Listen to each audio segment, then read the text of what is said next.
Hello, everybody.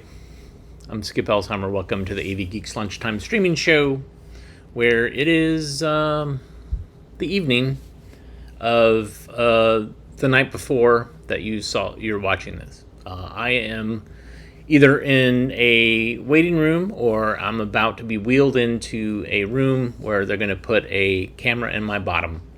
And so I decided to go ahead and do this show tonight and celebrate with some films, but also to celebrate. I got this word from one of the teachers of the kids, the homeschool kids, that it was Steven's birthday today.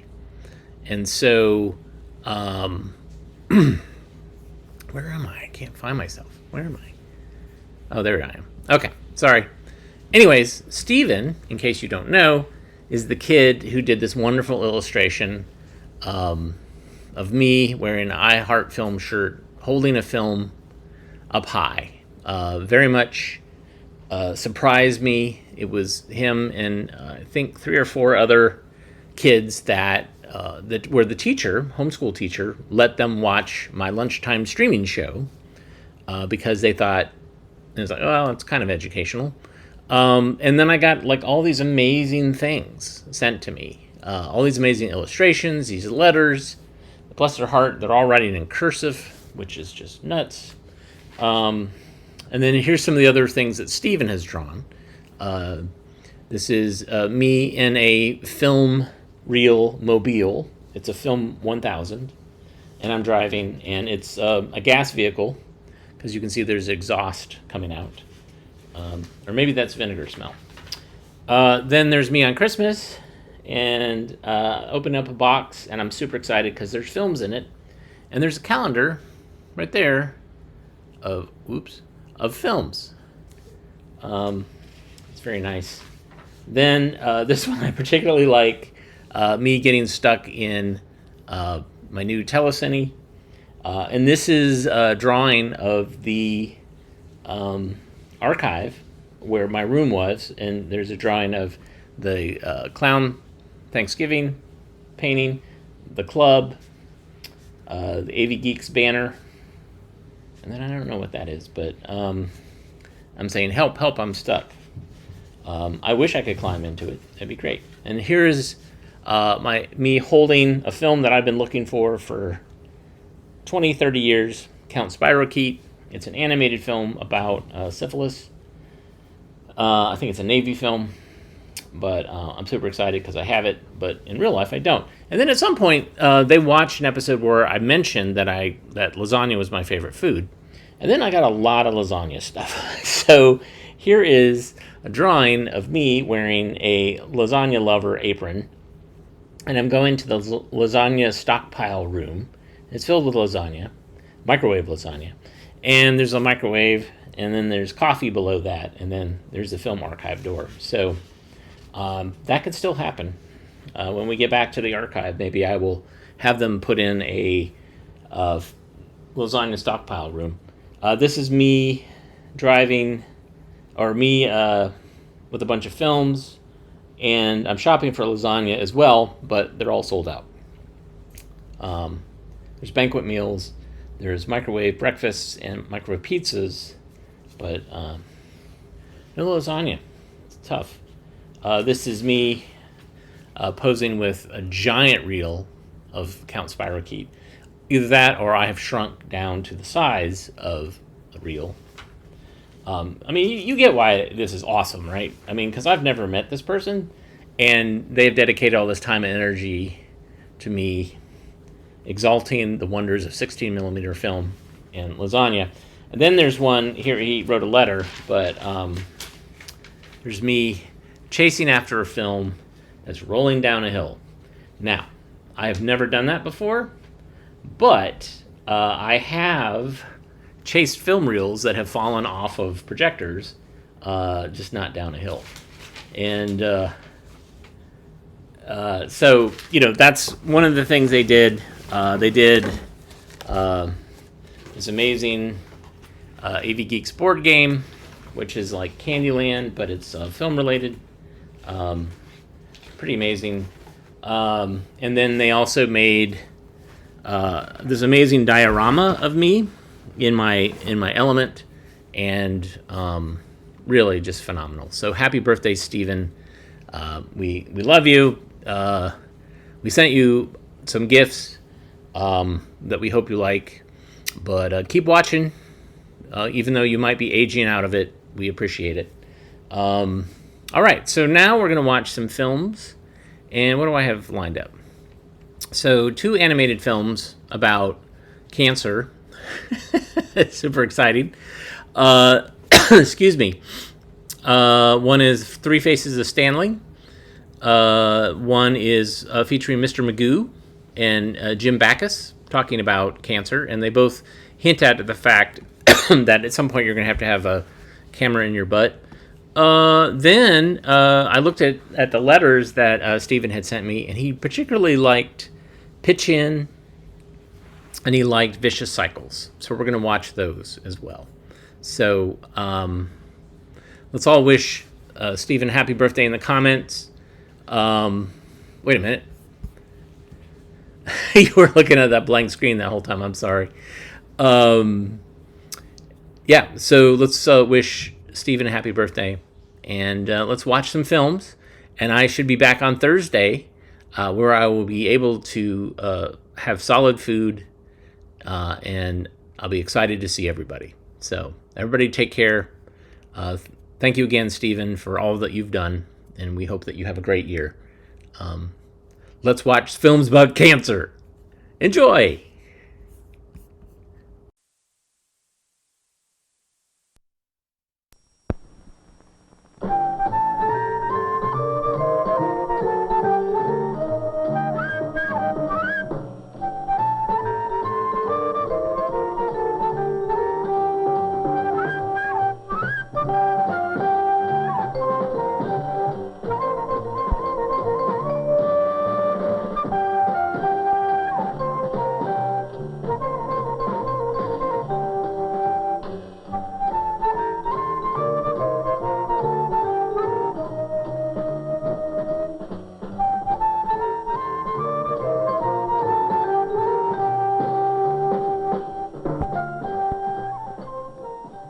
This is my husband, Stanley.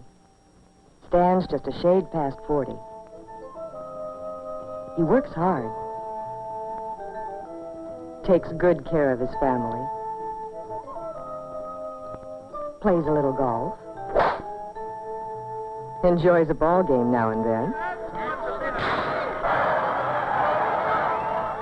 worries about his waistline, and has a healthy respect for cancer.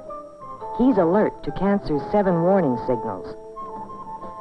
But Stan and I have found a way not to worry about cancer. We pay an annual visit to our doctor. Mm-hmm. Heart's okay. No problems here. Your lungs look great. Now step over here, Stan. The digital exam doesn't show anything. But Stan, I'd like to do a more complete check. Why? Is anything wrong? No, but when you leave your 30s, it's a good idea to have a proctosigmoidoscopic examination as part of your yearly physical. No. Well, I don't... Cancer of the colon and rectum will strike about 73,000 Americans this year, more than any other type of cancer except skin. And it occurs about equally in men and women. More than 44,000 will die of it annually, though almost 3 out of 4 patients might be saved by early diagnosis and proper treatment. But didn't you just check that? Yes, but look. Only a small part of cancers of this tract occur within reach of finger examination. But most can be spotted with the sigmoidoscope, a lighted tube that lets the doctor look directly at the walls of the colon. It's those facts that cause me to brush up on proctoscopy and recommend it as a part of the yearly physical for my patients. Anything less just isn't good enough. As you know, the biggest danger is not just a cancer's growth, since the resulting tumor can be removed. Yeah? The real danger occurs when cancer cells start breaking off and traveling to other parts of the body, starting new colonies of the cancer, called metastases, wherever they settle. That's why it's important to find cancers early before this happens. With the proctoscope, beginning cancers can be found when the chances of recovery are best, long before you're aware of any symptoms. Wait, sure. How about it, Stan? Shall we have a look? Gee, Doc, I'm nearly late for a meeting now. I'll have to check my schedule and make a new appointment. Fine. Call me when you're free. It doesn't take much time.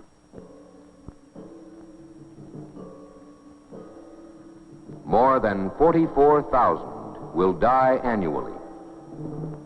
But the doc said he didn't find anything wrong. I feel fine.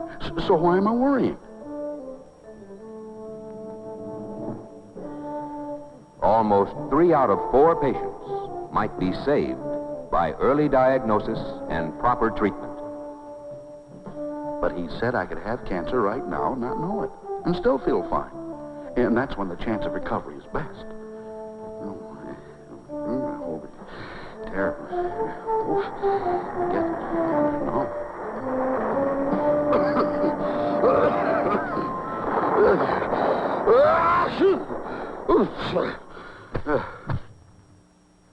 Nothing serious, Stan. Just a little cold. By the way, you didn't call back about that procto. No, I just haven't gotten around to it yet. Yet? It's been 3 months. I just never think of it at the right time. I think it's more than that. Let me show you. You see, Stan, all of us are really a combination of personalities, and you're no exception.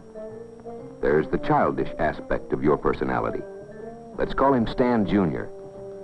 He's a little bit irresponsible, and he likes to put things off. But I'm not a kid anymore. No, you're not. You're a guy with lots of experience who knows how to evaluate information and take appropriate action. And you're still another guy who respects traditions, knows right from wrong, and is concerned about meeting his responsibilities. Can't you? What are you? But Stan Jr. didn't go away. He's still there. And a good thing it is, too. He's in charge of the fun department. He knows how to have a good time. But he doesn't like to think ahead. Everything is now. And he's scared of pain. And when he's scared, he's remarkably stubborn. Put them all together and we have a pretty good mix. But when they disagree, like now... 40% mortality, colon and rectum cancer, excellent survival probability if diagnosed early. Early diagnosis achieved through exam. Have exam. No, I'm not going. Don't be silly. It's for your own good. It's the practical thing to do. I won't, but you must go. You can't make me. All right, you guys, knock it off. We're not getting anywhere arguing about it. Why don't you go on home and think about it, Stan? But find out what Stan Jr. is afraid of. Remember how stubborn he is when he's scared.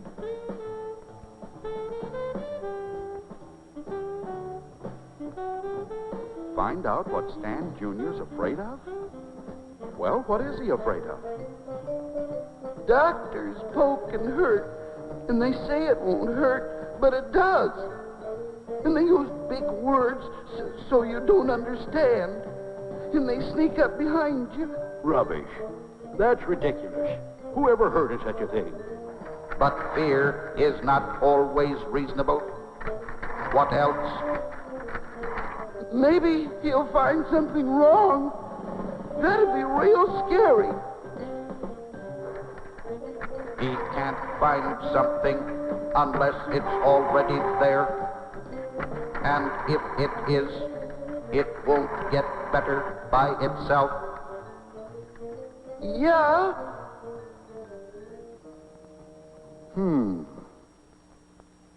Hi, Arch. Hi, Stan. How's it go? Oh, my doctor is giving me a bad time lately. Oh, yeah? What's the matter? Well, have you ever heard of a procto exam? Is that what's worrying you? Here, grab the putter. Okay, Arch. Oh, yeah, I get a procto once a year now, Stan. Whoop, keep your eye on the ball.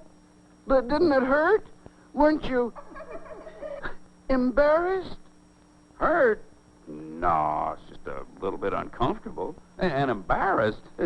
Heck no, the doctor and nurse are pros, just like me. Well, that's their job. Seems foolish to spend money just to find out you didn't need to. Yeah? You can't sell me on that. Turns out I had cancer of the colon, but they caught it early because I had the examination. Is that so? I always heard doctors couldn't do much for cancer of the bowel. Yeah, I guess that used to be true. After my operation, the doc told me that just a few years ago, he probably couldn't have saved me. Says surgery's come a long way. Believe me, I have that exam regularly. And so does my wife. That exam saved my life. Hey, Stan, where you going? You know what I always say, Arch. When you want to be sure, go see a pro. See you later. You know, I've been putting this off, too. I think I'll go with him. Stan, wait a minute. Stan? Stan?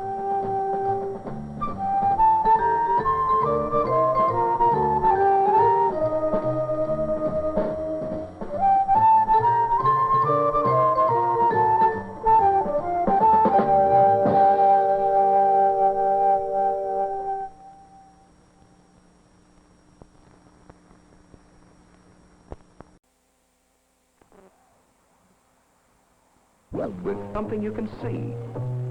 Just to remind you what screens, movie or TV, have brought you. This is what you looked at before they filled the first screens with this.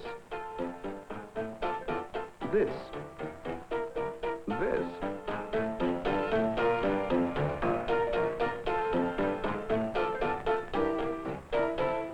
The movies got bigger and better.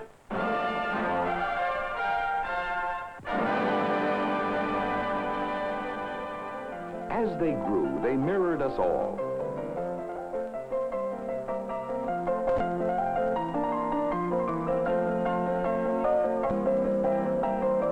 The movies show us as we were then, what we were before then, and what we may become. Some of the history the movies recorded wasn't pleasant. Some was. As we watch and are amused at our past, at how things change, well, some things don't change. More history. Some of the earliest animation in the history of the film business.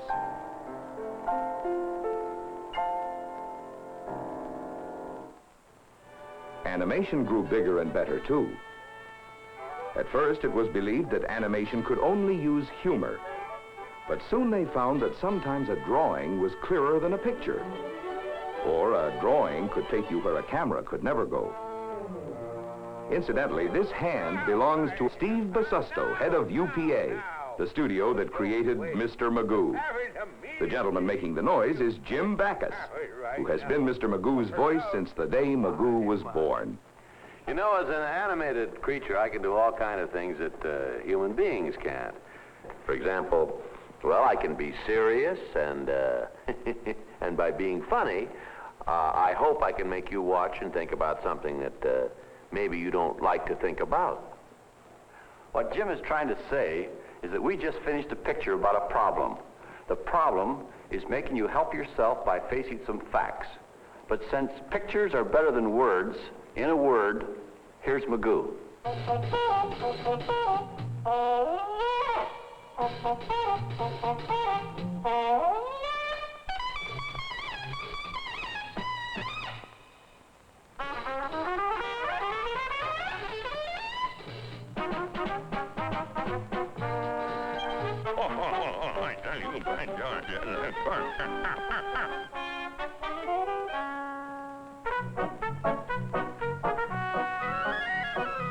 Home, sweet home. My goodness, what a beautiful day. Happy, happy, happy, happy, happy, what a happy hello. Beautiful, beautiful, beautiful, beautiful day. Oh, good morning, world. What a day. It's great to be alive. Morning, Mr. Magoo. Why, you young whippersnapper. let's see what the headlines say. Severe cloudburst due soon. Different time. The weatherman's been right ears. Good for the farmers, though. Makes the crops jump right out of the ground. And they on the wheat and barley. Bumper profit. Beautiful day. Oh, beautiful music. Today, man is very smart. True. He takes advantage of his leisure time to build up his body, Yes, sir. like playing golf. Oh, that's my game. Keeps the waistline down. Or, He hikes to build up his wind. the great outdoors and the fresh air. Time well spent. He plays tennis to develop his muscles. The tennis, that's one cat said to the other. My old man's in that racket. Yes, man is very smart and also very stupid. If he doesn't have that health checkup once a year, the number of Americans having checkups has more than doubled since 1948. In that same time, the cure rate of cancer has improved. In 1948, only 1 out of 4 cancer patients were being saved. Today, the rate is 1 out of 3. And if more people had that health checkup, you, for instance, it could help bring that cure rate up to 1 out of 2. It's the third button. Oh, thank you. Oh, what powerful brakes. Who stop on a dime? Oh, my. Raining again. Do you know the 7 danger signals of cancer? Cancer smancer. I'm a Sagittarius. Unusual bleeding or discharge. Oh! A lump or thickening in the breast or elsewhere. A sore that does not heal. Change in bowel or bladder habits. Hoarseness or cough. Indigestion or difficulty in swallowing. Change in a wart or mole. The American Cancer Society says, if your signal lasts longer than 2 weeks, go to your doctor to learn if it means cancer. What a depressing subject. Magoos just don't have cancer. I had the mumps once, and measles, and a movie house. I'll just get lost in the drama. Oh, better yet, a comedy. Homer Belly Laugh, my favorite. 1 down front, please. Oh, standing room only. I'll just wander around the lobby. Oh, you look pretty sharp today, Magoo. Change in a wart or mole. Oh, no. A lump or thickening.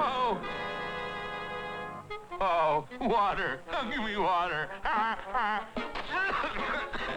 Hoarseness or cough. Oh, pardon me. Unusual bleeding. Oh, my. I'd better get a checkup. Doctor's office upstairs. 1 flight up. Save money. I hope this won't take long.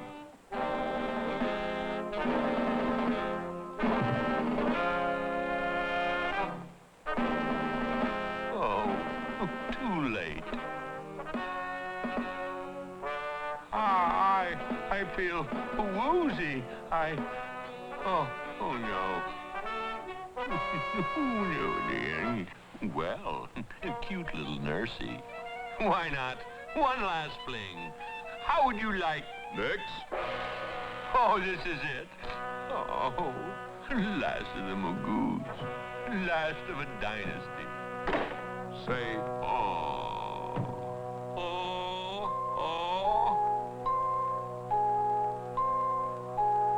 Yahoo! I don't have it. No cancer. No anything else. Yahoo! My favorite nurse. Oh, the polka doodle doodah. Take the time, man. Don't put it off. Get your checkup now. Do I make myself clear? Take the time. Now.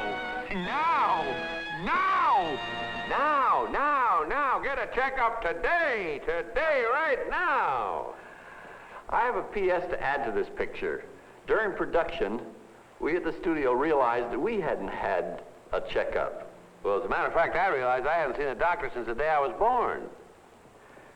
One day, after our checkups, we were comparing notes when we realized that before our checkups, all of us had asked the same question. What is a checkup for cancer like? Is it any different from an ordinary health exam? Some of us, I admit, had some strange misconceptions, so if we did, you may also have. So that is why we'd like right now to show you what a checkup is really like. To do this, we need a doctor's office or a reasonable facsimile thereof. And the doctor will need some equipment. And we need a patient. Jim, will you volunteer? Sure. Then a nurse. No, not that one. Hello. Why not a semi-annual checkup? Then, of course, we need a doctor. From now on, this is medical, so I'll just... Well, a health checkup is a procedure consisting of a complete physical examination. The doctor relies on his eyes, his ears, his fingers, assisted by a minimum of equipment, to look for anything that threatens your health and well-being. Now, during the examination, the doctor is constantly on the lookout for the very earliest sign or indication of cancer so that it can be treated before it's too late. Now, I'll show you how easy the examination is. Will the patient please disrobe?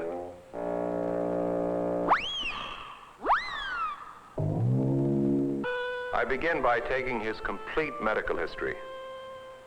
Physicians all have their own methods. In my case, I start by examining the surface of the body, the skin. Through this examination, I obtain information about the lungs and heart. This will give me information about the lymph nodes and glands. After examining the surface of the body, I examine what I call the openings of the body. First, the ones in the head, the ears, also the mouth, the nose, then come the eyes. The blood pressure is taken. The jumping gives me information on the heart and blood vessels. Now, Mr. Backus, will you stand straight? We're about to go inside Magoo once more. Very straight, please. I'm doing this to point out a fact important to all men.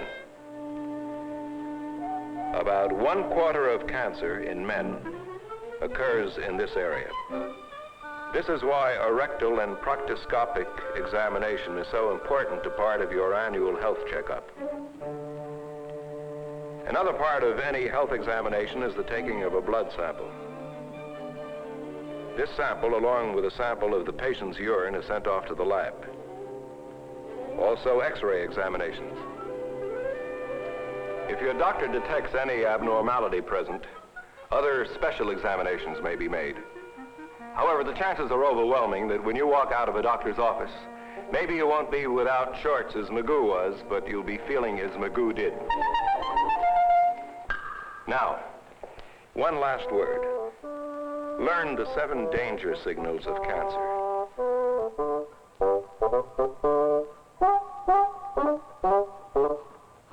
When you spot one, go to your doctor. For if it is cancer, prompt attention and treatment may save your life. Oh yes, before we close, while we've talked mostly about men, it's important that women have an annual health checkup too. Oh, just a minute there, Doctor. One question. You had your checkup yet? Yes, as a matter of fact, last week. Oh, very well, very well. Just wanted to help. Well, I might as well pick If you want any further information on cancer, Where is that? call your local unit of the American Cancer Society. Clothes. Their number is in the phone book. Found that, nurse. Thank you. In my clothes. Oh, nursey. Oh, drat it. Drat it, I still can't find my pants, coat or tie. Ooh, I hadn't realized my coat was quite such a strong color. Oh, well, I mustn't complain. At least I found it. Oh, well, I'll put it on right over here. It certainly seems a little large for me now. Ooh, well. This coat would be big in Princeton. Oh, my. Yeah, well, I wonder where that little nursey went. Oh, Nursey, there's something wrong with this coat. It doesn't fit. Oh, well, it is a pretty color. Yeah, pretty colored coat. And, and away we go.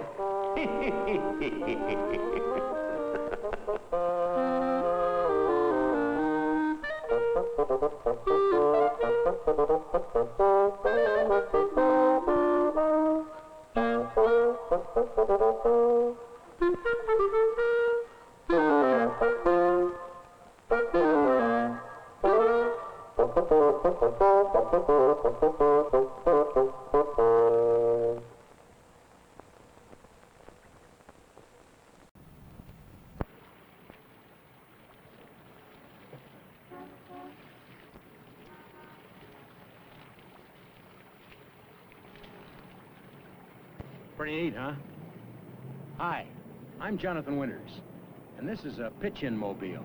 I guess it's pretty easy to see why it's called a pitch-in mobile. You're right. It's to remind everybody to pitch in. Now, I suppose there are some of you who don't really know what pitch-in is all about. Well, that's why I'm here to tell you. Pitch-in means putting litter, like that paper cup I just threw in the basket, where it belongs. Or if you're in a car, pitch in litter bags. Now, maybe you're thinking about what good does pitch-in do? Well, it's a good question. You've heard of pollution of the air and pollution of our water. Well, litter is nothing more than pollution of our land. So when you and I pitch in, we're really doing two things. First, we're doing something to get rid of pollution. And second, we're helping our city with the big cleaning job it has to change waste into usable energy. You know, when you think about it, pitch-in is like playing on a team, which means we all have to work together to keep our neighborhood and our city clean. Because the cleaner it is, the nicer it is to play in, and the better it is to live in. And pitch-in is really a pretty easy thing to do, especially when everybody pitches in. But there are a few characters I know, and maybe you know a few yourself, who haven't yet gotten into the pitch-in spirit. Well, it's up to you and me to set them straight. Let me show you 4 of the worst litter bugs that dirty up our streets and parks and spoil things for the rest of us. Here's the first guy, Billy Joe Hardbody. You see, Billy Joe thinks and thinks that pitching in isn't anything for tough guys to do. Take a look at Billy Joe. He's something else. Yeah. I'm Billy Joe Hardbody, and I'm tough, see? I ain't afraid of nothing. Us tough guys can do anything we want. Like dirtying up the streets. These here parks. Throwing trash all over the place. Let somebody else pick it up, huh? So if you want to join my gang, this is how you live. Like a pig, huh? What do I care? This place is... Let it be a dump. Won't mean nothing to me. Shut up, Charlie. I'll drop you like a bad habit. This stuff is lousy. Whew. Park's filthy, huh? Get out of here, all you guys. Where's the... That means motorcycles. Boy, Billy Joe really needs some straightening out, doesn't he? I mean, like thinking about somebody else should clean up his mess. Well, we'll take care of him later. Right now, I want to show you another litter bug we're after. He's called Choo-Choo. But Choo-Choo's problem is that he doesn't think the little pieces of paper he throws on the ground amount to much. But they do. Hi, Mr. Winters. You old 47-year-old man. Oh, hi there. Would you like a stick of gum? Or maybe a candy bar? Oh, that's all right. I have more for myself then. Boy, I sure love candy and gum. I love them more than anything else in this whole world. Except maybe my gum and candy belts here. Why, do you know they can hold over 100 sticks of gum and candy bars? Look, look, these are so many. And that much can last me at least an hour or two. Want to know a secret? Some kids around here say I'm a litter bug. Now, how can I be a litter bug? Just by throwing away these little teensy, tiny little wrappers, huh? I mean, they're so small. How can they dirty up anything? I think they're just jealous. They don't have as much gum and candy as I do. I think you can see from Choo-Choo here that even the smallest pieces of litter, like wrappers from gum, candy, and ice cream, should be thrown away properly, or else they can pile up into a pretty ugly mess of trash. Now let's look at another character. He's called Boom Boom Bailey. Now, Boom Boom tries making a game out of pitch-in, but his problem is he never plays by the rules.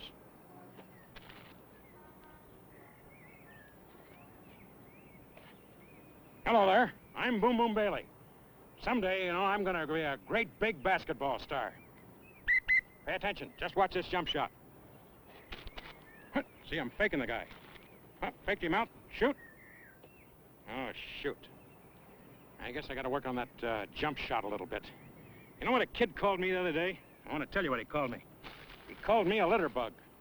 Now, what a thing to call a guy, especially a coach. I'm just practicing, that's all. That's what it's all about. Just practicing. No harm in that, is there? Watch this shot. This is going to be a dandy. I'm going to make it this time. Well, you can't play with paper anyway. I'll tell you something. If Boom Boom really wants to be a big star, the first thing he's going to have to do is to learn how to pitch in. Because pitching in is nothing more than everybody working together, whether it's making a championship team or keeping our city clean. Now, the last guy I want to tell you about is this clown here, Lazy Legs Lardo. His problem is he's just too lazy to put his trash where it belongs. This guy is Mr. Filth, Mr. Trash. Look at him over there. I don't know why folks call me Lazy Legs Lardo. Maybe you heard some of them say I don't pitch in because I'm lazy. Well, I ain't lazy. Maybe just a little tired, that's all. Oh, I can tell you that's hard work. I think maybe I'll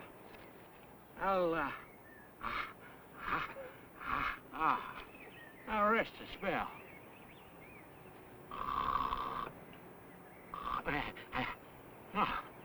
If only that pitch-in basket wasn't so far away.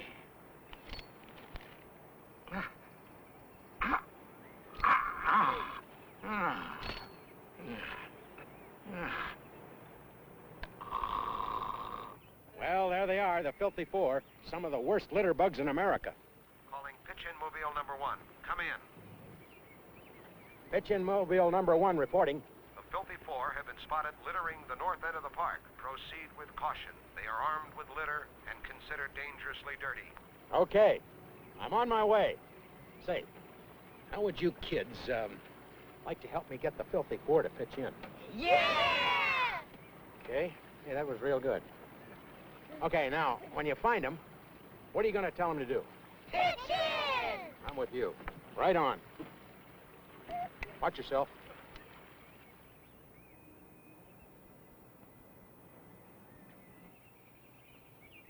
Hey, Billy Joe, don't you know how to pitch in?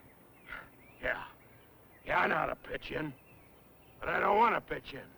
Because pitching in is for sissies and weaklings. Not for tough guys like me.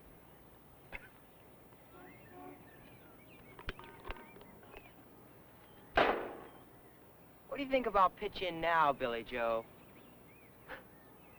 Well, like I say, pitching in is beautiful. It's just beautiful. What neighborhood are you from, kid? Choo-choo, don't you know how to pitch in? Well, what the heck? These are just teensy-teensy pieces of paper. What can they hurt? Besides, there's no pitch-in basket around here. What do you think that is? What?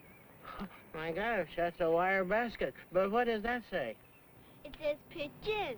When you don't see a pitch-in basket, just hold on to it until you see a pitch-in basket and throw it away. You can do that.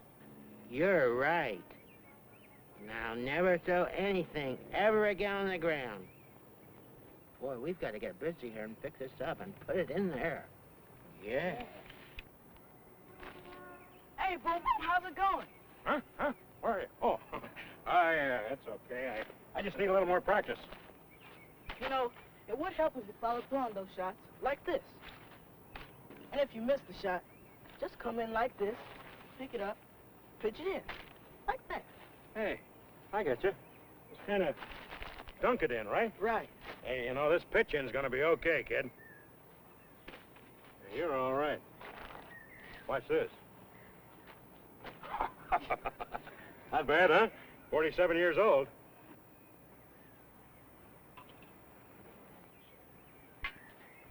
I can't believe one person can make such a big mess. Do you know how to pitch in? Yeah, but I just don't feel like it. Well, you've got to at least try. I need some help. Did I hear somebody call for help? Who is that old bat? Well, it's Maud Fricker. What's going on here? I'm trying to get Lazy Legs Lardo to pick up his mess and pitch in. You leave it to me, dearie. I used to get the mister up every day for 37 years. And sometimes you have to do it with a little sweet talk. Get up, you clown. Get up and pitch in, or I'll take my cane and use your head for a wiffle ball. I think I made that boy into a one-man pitch-in army. How about it, Johnny? You need any more help? No thanks, Maud. I really appreciate your help. Well, thanks to everybody pitching in. My job is done. I just hope you all remember what went on here today. If you want your neighborhood clean, your parks clean, your whole city clean, and nicer to play into, it means that everybody has to work together and do what, gang? Right. It's so good to see the green grass grow again. After years of being careless, now the folks seem to know it's time to pitch in. Time to pitch in. We can breathe a fresher air. There's more beauty everywhere, 'cause more people seem to care. They're all pitching in. We've got to pitch in to clean up America. We've got to pitch in to clean up America. And if everybody keeps pitching in, we can call on America, America the beautiful, once again. Oh, yeah.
Magoo.